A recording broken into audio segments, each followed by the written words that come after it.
Азыркы учурда Москва шаарында иштеп жатам.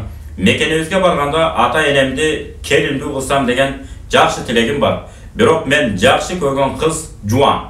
Ал кыз экөөбүз сүйлөшүп жүргөн кезде ала качып кеткен болчу. Тилекке каршы жолдошу менен ажырашып кеткен. Ал кыздын каалоосу мени менен болууну каалайм дейт. Ушул суроомо жооп таба албай атам.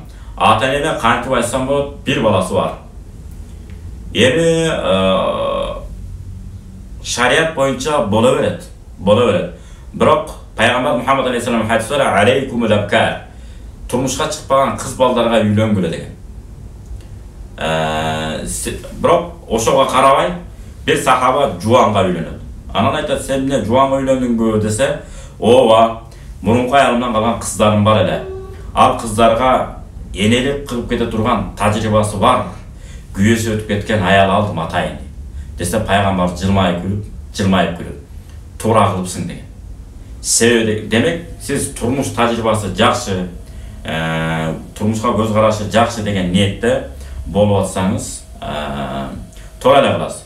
Бирок кыргызында одон макал бар, кулунду бери тебет деген сөз бар. Баласынын өйдөлдүйүнө мен чыдайм, өз баламдай асырап алам, аталык мээримди төккөнгө аракет кылам. Бирок документте аты тигил атасы тура бериш керек. Бирок сиз дагы шарият боюнча өкүм жагынан ата сыяктуу болуп каласыз.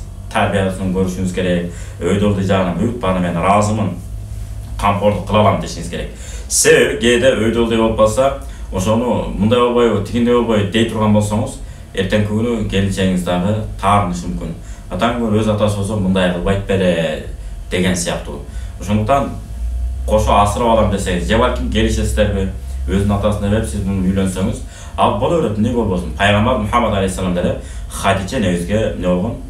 Жуан абалда үйлөнгөн ал. Турмушка чыккандан кийин жолдошу өтүп кеткен. Анан ага эмне болгон? Үйлөнгөн. Пайгамбарыбызга тийген мындай чыкканда.